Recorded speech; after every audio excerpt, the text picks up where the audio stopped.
یہ دو لفظ اب تک ہم نے پڑھ لیے.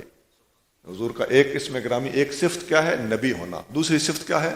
رسول ہونا. تیسری صفت ہے شاہدن، شاہد ہونا. شاہد کا لفظی معنی ہوتا ہے شہادت دینے والا، گواہ. تو پوری کی پوری کائنات کے آپ شاہد ہیں. اور شاہد مشاہدہ کرنے والے کو کہتے ہیں. یہ اردو میں بھی استعمال ہوتا ہے، پنجابی میں بھی استعمال ہوتا ہے، عربی میں بھی استعمال ہوتا ہے. اس شاہد کے لفظ سے ہی ہم اہل سنت اپنا عقیدہ ظاہر کرتے ہیں. نبی کریم صلی اللہ علیہ وسلم پوری دنیا کو ہاتھ کی ہتھیلی کی طرح دیکھ رہے. ساری کائنات کے آپ شاہد ہیں، آپ مشاہدہ کر رہے ہیں. اور یہ لفظ شاہد سے بھی ثابت ہے، اور حدیث کے اندر بھی اس کی وضاحت موجود ہے. مسلم شریف میں حدیث ہے، ان اللہ زوالی الارض، اللہ نے میرے لیے زمین سکیڑ دی. فرأیت مشارقها ومغاربها، میں نے اس کے مشارق، مشرق بھی دیکھ لیے ہیں، اور مغارب، مغرب بھی دیکھ لیے ہیں. حضور کے سامنے مشرق و مغرب سب حضور کے سامنے. یہ لفظ شاہد قرآن میں ہے، اور زمین سکیڑ دی، مشرق و مغرب میرے سامنے آ گئے. یہ مسلم شریف میں صحیح حدیث ہے. اب رزلٹ کیا نکلا؟ اہل سنت کا وہی عقیدہ کہ نبی کریم صلی اللہ علیہ وسلم پوری کائنات کے شاہد ہیں. یہاں ایک بات تو یہ ہے کہ سوال پیدا ہوتا ہے، اس امت کو بھی تو قرآن نے شاہد کہا ہے نا، وَكَذَلِكَ جَعَلْنَاكُمْ أُمَّةً وَسَطًا لِتَكُونُوا شُهَدَاءَ عَلَى النَّاسِ وَيَكُونَ الرَّسُولُ عَلَيْكُمْ شَهِيدًا. اے میرے نبی کی امت، ہم نے تمام لوگوں پر تم کو بھی گواہ بنایا ہے، شاہد بنایا ہے، اور رسول کو تمہارے اوپر شاہد بنایا ہے. تو سوال اٹھ گیا کہ شاہد تو پھر ساری امت ہے.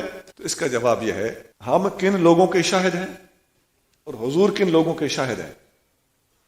جن کے اوپر ہماری ذمہ داری ہے، یا جتنی ہماری ذمہ داری ہے اتنے کا ہم شاہد ہوں گے، اور ان لوگوں تک ہماری شہادت محدود ہوگی. جبکہ نبی کریم صلی اللہ علیہ وسلم کی شہادت محدود نہیں ہے.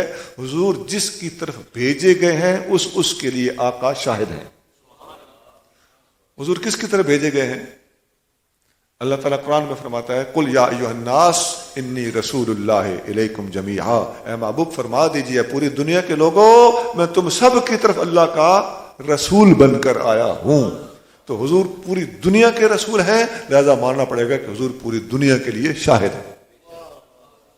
ہم پوری دنیا کی طرف نہیں بھیجے گئے. ہماری شہادت محدود ہے، کسی ایک چیپٹر، کسی ایک ٹاپک، کسی ایک موضوع پر ہے، کسی ایک حوالے سے ہے. جبکہ نبی کریم صلی اللہ علیہ وسلم کی شہادت مطلق ہے، پوری دنیا تک وسیع ہے. جہاں جہاں کے لیے آپ رسول ہیں، وہاں وہاں کے لیے آپ شاہد ہیں.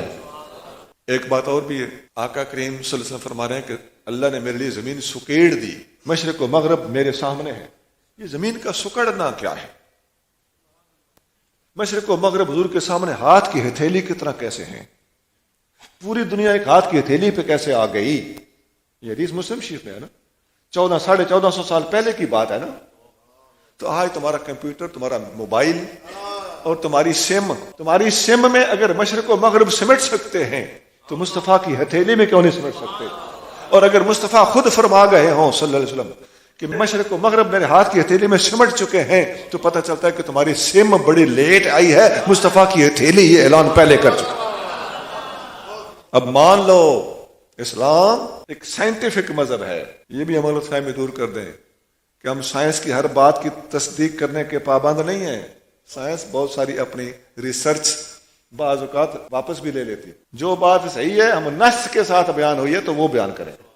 سونا حضور غوث اعظم فرماتے ہیں، رأیت الی بلاد اللہ جمعا کخردلۃ علی الحکم اتصالی. میں نے اللہ کے سارے ممالک کو اس طرح دیکھا ہے جیسے رائی کا دانہ ہاتھ کی ہتھیلی پر ہوتا ہے.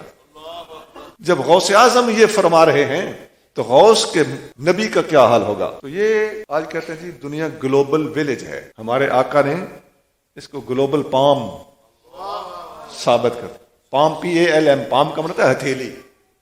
گلوبل ویلیج، گلوبل روم، یہ سب ابھی بھی ان کے پیمانے بڑے ہیں. مصطفیٰ نے اس کو اور بھی سمیٹ کر گلوبل پام قرار دے دیا ہے کہ پوری دنیا یوں بھی سمٹ سکتی.